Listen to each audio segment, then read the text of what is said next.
Saudações a todos, estamos novamente neste lugar para tratarmos de temas relevantes para a educação, temas que são estudados no ensino médio e lembrando que estes vídeos são apenas recortes, são apenas resumos de temas importantes para que nós possamos aprofundar sobre eles na sala de aula com todos os recursos disponíveis, com mapas, com imagens, com ilustrações e que nós possamos fazer um debate dentro do ambiente escolar.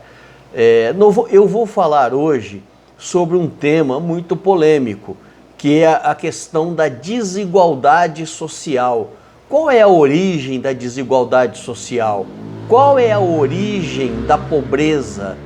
Qual é a origem de uns terem muito dinheiro e outros não terem nada? Será que isso é natural? Será que isso é normal? É o que nós vamos ver no vídeo de hoje. Eu vou falar sobre alguns teóricos e algumas teorias que tentam explicar esta origem da desigualdade da sociedade. Então, 1/4 da população brasileira, ou seja, 52,7 milhões de pessoas, vivem em situação de pobreza ou extrema pobreza. A nossa realidade aqui no Brasil, quase 53 milhões de pessoas estão no nível de pobres, né, e extrema pobreza ou extrema pobreza. 44% dos brasileiros abaixo da linha da pobreza em 2018 viviam na região Nordeste. O Maranhão é o estado campeão de pobreza, sendo que 53% dos seus cidadãos estão na linha da pobreza. Todos os estados da região Norte e Nordeste apresentam indicadores de pobreza acima da média nacional. Então a pobreza é um problema no Brasil e tem regiões que este problema ele é muito mais acentuado. O Banco Mundial ele tem algumas políticas que visam melhorar ou dar ideias, sugestões políticas para melhorar a situação das pessoas que vivem na miséria. E eles então fazem alguns estudos para entenderem um pouco mais sobre esse fenômeno da pobreza e da extrema pobreza. Então, o que significa ser pobre ou viver extremamente pobre? É a pessoa que tem uma renda diária de $1,90. Então, quem tem uma renda de $1,90 por dia, de $1,90 para baixo, ele está na linha da pobreza. Nós sabemos que o dólar oscila, que às vezes sobe muito, às vezes baixa muito. Vamos comparar aqui, vamos pegar um exemplo aqui de que $1 significa R$8.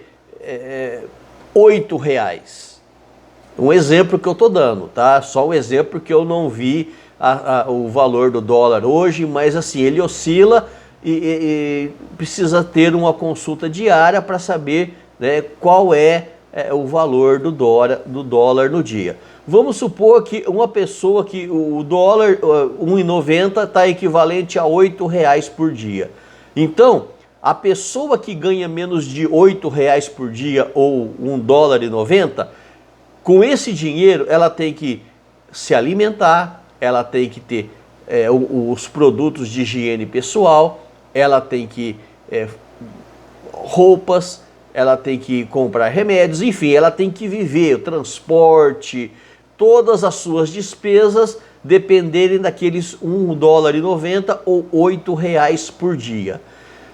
Vocês acham que é possível uma pessoa com R$8 por dia ou com $1,90 por dia, ele ter todas as suas necessidades supridas? É praticamente impossível, né? Milhares de pessoas vivem na extrema pobreza, ou seja, ganha menos de $1,90 por dia. Por incrível que pareça, existe um exército de pessoas, de sociedades que vivem na extrema pobreza, abaixo da linha da pobreza, ou seja, ganham menos, uma renda diária menor que $1,90 por dia. Essas pessoas que estão na extrema pobreza, elas não têm acesso a saneamento básico, a água potável, a banheiros, uma coisa que para a maioria da população, da sociedade aqui da região sudeste do Brasil, da região sul, é normal, é natural, é ter um banheiro dentro de casa. Para muita gente dentro do Brasil e no mundo afora, é um luxo.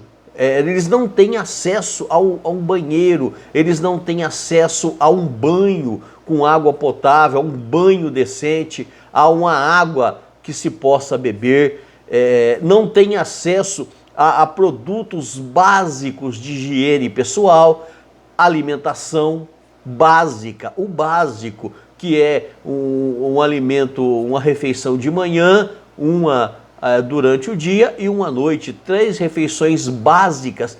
Uma multidão de pessoas no Brasil e milhões de pessoas mundo afora, eles não têm acesso ao mínimo, que é um vaso sanitário, que é uma água potável, que é fazer 3 refeições por dia, a higiene pessoal. Muitos não têm o privilégio de lavar as mãos na torneira, numa água potável. Parece ficção, ou parece que isso está distante de nós, mas é uma realidade. Muitas pessoas não têm acesso a banheiros para fazer as suas necessidades, para tomar um banho. E essas pessoas, elas estão abaixo da linha da extrema pobreza. Então, quais são as causas da pobreza, né? Então nós vamos discutir agora sobre isso. Quem é o culpado, ou quem é enfim, aquele que idealizou que alguns seriam ricos e outros seriam pobres? Seria Deus o culpado por isso? Será que é Deus quem determina que alguns nascem para mandar, para serem poderosos, para serem ricos, e outros nascem para viver na miséria, para viver na extrema necessidade? Bom, se nós partirmos do princípio da teologia cristã e analisarmos os tributos incomunicáveis de Deus, ou os atributos comunicáveis, nós vamos ver que Deus é bondade. Se Deus é bondade, então ele não pode ser a causa do mal. Então não teria sido Deus aquele que decidiu que alguém seria rico e outro seria pobre. Se Deus é amor, ele também não iria colocar uns para ter uma vida boa e outros para sofrer na vida. Isso não está condizente com os atributos de Deus, tanto os atributos comunicáveis quanto os incomunicáveis. Então, se nós culparmos a pobreza ou a extrema pobreza, nós colocarmos a culpa em Deus, não está sendo coerente com a ideia que nós temos de Deus, que é um ser justo, que é um ser que não faz acepção de pessoas. Se ele não faz acepção de pessoas, então ele não tem um filho predileto e deixa o outro filho sofrer. Uma outra causa da pobreza seria a preguiça. Tem muitas pessoas realmente que estão na pobreza porque eles realmente não querem trabalhar. Infelizmente, isso é uma realidade. Muitos dormem até meio-dia, acordam meio-dia, faz uma refeiçãozinha com o que tem ali e volta a dormir de novo. Tem pessoas que não têm iniciativa, não querem mudar de vida. Para ela o ócio está bom, aquela vida miserável está boa, a família passando necessidades e a própria pessoa passando necessidades, mas tudo bem, é muito melhor passar necessidade do que sair e ter que trabalhar. é uma das causas, né? A preguiça, o desânimo, a falta de vontade de trabalhar empobrece. O ócio empobrece. E a ignorância? Seria a ignorância também uma das causas da pobreza? Podemos considerar que a ignorância também leva à pobreza. A pessoa é inflexível, não aceita a opinião de outros, não aceita conselhos, não procuram estudar, não procuram sair daquela inércia que a ignorância provoca. Então a ignorância também ela pode levar à miséria. E também nós temos outras questões que vai dizer que a má distribuição de renda é a causa da pobreza. Então eu posso aqui dizer que a má distribuição de renda é um fator importantíssimo para que exista pobreza e extrema pobreza, a ignorância também e a preguiça. Então, bilionários do mundo todo têm riqueza, têm uma riqueza maior que 60% da população mundial. Então, poucos bilionários, eles têm uma riqueza maior que 60% da população do mundo inteiro. Se uma minoria ele detém uma parcela tão grande de dinheiro ou de riquezas, essa riqueza está sendo má distribuída e não está chegando em muitos que poderiam ser beneficiados por ela. Existe um outro problema. Às vezes a pessoa não é vagabunda, a pessoa não tem preguiça de trabalhar, mas falta oportunidade. Tem pessoas que vivem num mundo tão perverso, tão cruel, que o que falta para elas é uma oportunidade. Sabe, não tem ninguém que estenda a mão, não tem ninguém que as oriente, que dê um conselho, que as direcione. Então a falta de oportunidade, ela também é uma das causas da miséria. Então, nós temos no mundo 2.153 bilionários. E eles têm nas suas mãos a riqueza de 4,6 bilhões de pessoas. Então, alguns poucos bilionários do mundo, eles têm mais riqueza que as 4,6 bilhões de pessoas do planeta. Então milhões de mulheres, meninas, elas passam parte da sua vida fazendo trabalho doméstico e de cuidado, babá, cuidando de idosos, cuidando de enfermos, sem remuneração e sem acesso a serviços públicos. Isso é cotidiano. Nós vemos aqui no Brasil casos quase que semanalmente de que a justiça liberta mulheres domésticas que estavam em trabalhos análogos à escravidão. A mulher trabalha 30 anos na casa de fulano de tal e não recebia salário. Nós vemos isso constantemente.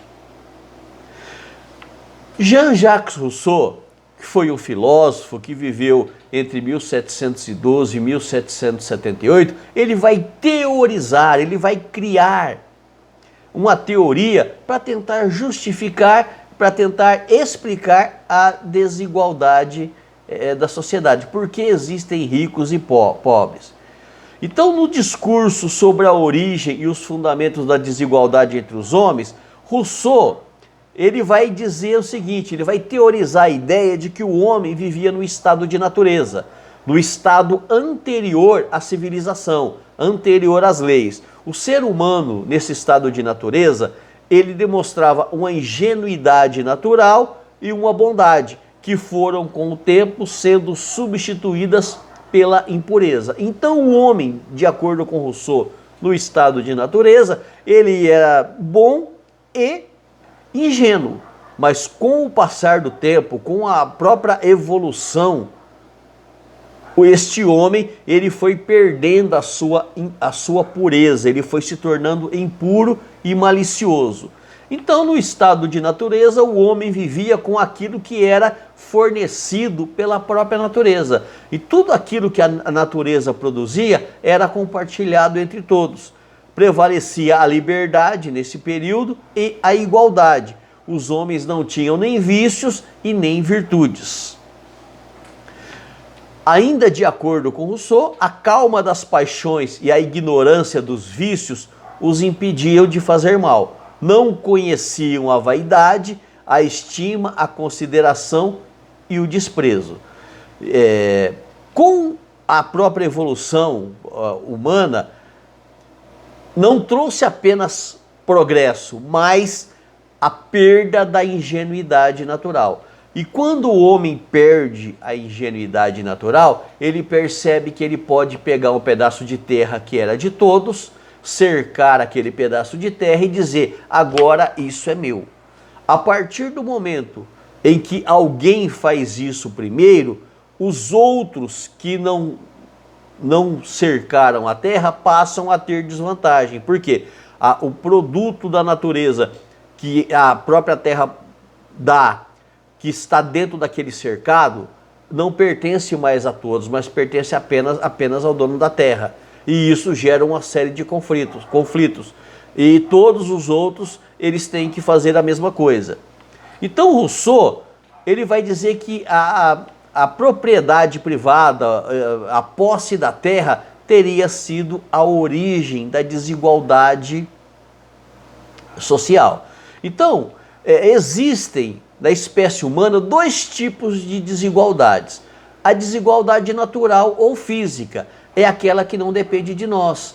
Por exemplo, a cor do cabelo das pessoas são diferentes, a altura da pessoa, a estatura é diferente, uns são altos, outros são baixos, uns são magros, outros são altos, a cor dos olhos são diferentes. Então existem desigualdades que são naturais ou físicas, cada um de nós tem a sua característica física. O cabelo liso, o cabelo crespo, o cabelo, enfim, vários tipos de cabelo, vários tipos de cor de olhos. Então essa desigualdade social, essa desigualdade natural, ela vai determinar a questão da idade, da saúde, da força entre uma pessoa e outra. Então, pessoas da mesma idade, uns são mais saudáveis, outros menos saudáveis. Então, esse tipo de desigualdade é a natural. E existe a desigualdade moral ou política, que nós também podemos chamar de social. Decorre dos diferentes privilégios que alguns usufruem em detrimento de outros. Então, alguns são mais ricos, mais honrados, mais poderosos que outros. E isso gera uma série de conflitos. Basta nós vermos as favelas e os condomínios fechados. Nas favelas, a polícia age de um jeito e nos condomínios a polícia age de outro. Então, as pessoas são tratadas de maneira diferente. A pessoa é julgada, muitas vezes, pela cor da pele. Não pelo caráter, pela idoneidade da pessoa, mas pela cor da sua pele. Então, Rousseau, ele vai dizer o seguinte, que a desigualdade do ser humano, ela não pode ser considerada na questão de pobreza ou riqueza natural. A pobreza não pode ser considerada natural. Não podemos considerar que a pessoa é pobre e tem que ser daquele jeito porque não pode mudar. Não, pelo contrário. É lógico que tem alguns casos que a pessoa não quer mudar de vida, mas aí tudo bem. Mas na grande maioria dos casos é que falta oportunidade. As pessoas não tem ninguém que lhes abram portas, não tem ninguém que lhes estendam a mão e que lhes ajudem. E isso faz com que se aprofunde cada vez mais as desigualdades. Então Rousseau, ele vai dizer que a desigualdade social, ela é provocada, porque uma minoria detém cada vez mais as riquezas, enquanto a maioria, ela não chega a ela a divisão dessas riquezas. Por N motivos, baixos salários, enfim, uma série de questões políticas públicas, políticas sociais, não chegam até essas pessoas. E isso, em grande parte da população, está nessa condição, ou estão nessas condições de pobreza ou de extrema pobreza. Então Karl Marx ele vai dizer que a história da humanidade é a história da luta de classes e que a desigualdade ela é o resultado da exploração de grupos dominantes em relação aos grupos dominados. Enquanto houver essa relação entre dominantes e dominados, não haverá igualdade social. A pobreza dá lucro para a minoria rica. Quanto mais rico eles forem, quanto mais aumentar a riqueza, é porque, por outro lado, mais aumentou a pobreza. Então, é uma questão de justiça social. Tem países, todos os países têm os seus problemas, têm os seus ricos e os seus pobres, mas a diferença entre ricos e pobres, ela pode ser amenizada. A pessoa, mesmo que não faça parte da elite, ela tem em muitos países uma vida mais digna, ela tem moradia, ela tem alimentação, ela tem acesso ao Estado, a políticas públicas, políticas sociais. Para Rousseau, então, a justiça, ou melhor, a desigualdade social, ela é por causa da má distribuição de renda. A pessoa, às vezes, pobre, nada contra a maré e consegue, às vezes, vencer na vida, ficar rico, ter uma situação financeira boa. Aí ela se esquece de quando ela era pobre e acha que todo mundo vai ter a mesma oportunidade que ela e que só vagabundo, só quem não quer trabalhar é que não consegue prosperar. Mas na verdade é a minoria que consegue nadar contra a maré e chegar a ocupar um lugar ao sol. A grande maioria, mesmo que tenha vontade de mudar de vida, não consegue. Então é uma questão de justiça social. E Karl Marx vai dizer que a história do homem é a história da luta de classes. Desde o momento em que o homem cercou a terra e disse, isso é meu, o outro, ele começou a perder. Então ele vai dizer, Karl Marx vai dizer que essa luta, ela é constante. E somente com a divisão justa é que nós podemos melhorar a situação da grande maioria e diminuirmos essa desigualdade social. Eu agradeço a todos e volto a dizer, estes vídeos são apenas recortes de temas para que você possa pensar e meditar sobre eles. Até mais.